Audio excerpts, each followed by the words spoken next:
Welcome back to Muddy Math, where we take middle school math concepts that are a little muddy and clear them up.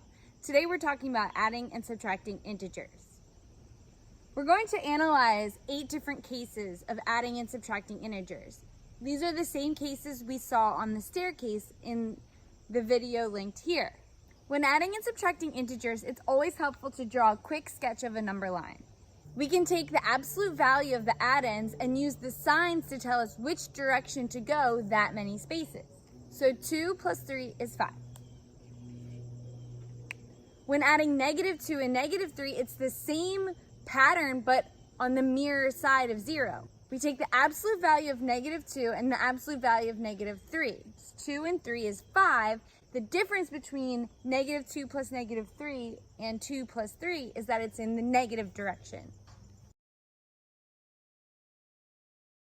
When the addends have the same sign, you find the sum of the absolute values of the addends and keep the sign. Now let's look at the case of addends with different signs. So we need to go 2 in the positive direction. From this landing point of +2, we need to then go 3 in the negative direction. This takes us to -1. Let's see how it's different when the 2 is negative and 3 is positive. We'll go 2 in the negative direction, then 3 in the positive direction. Both of these sums have the same absolute value. They are both 1 away from 0. Which one ends up negative and which one ends up positive, and why? 2 plus -3. Which of these addends has the greater absolute value? -3 has a greater absolute value. It's further from 0. Our sum is also negative. That might be a conjecture.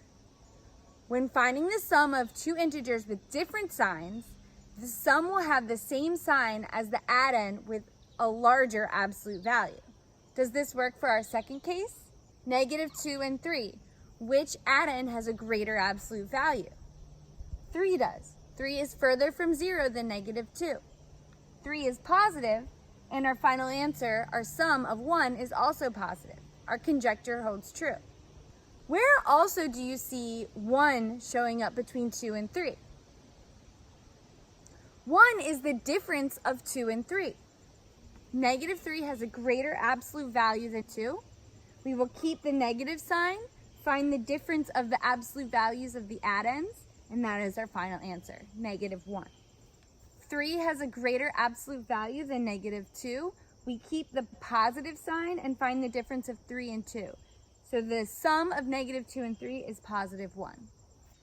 To get an idea of the behavior of integers when subtracting, let's use a number line.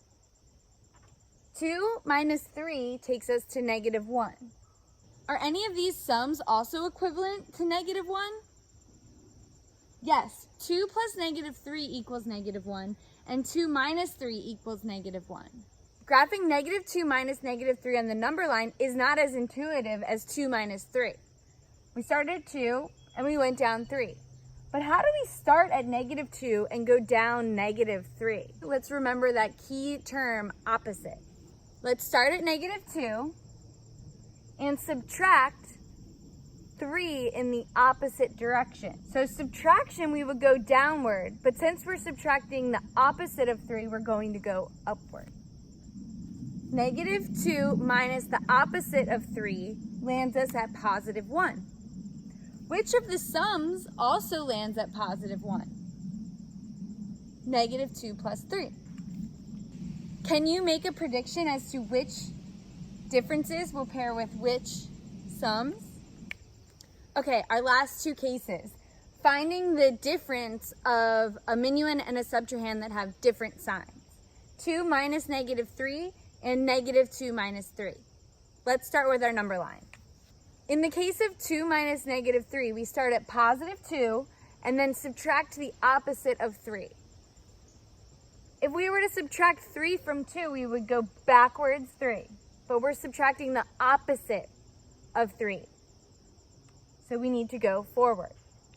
2 minus -3 is 5.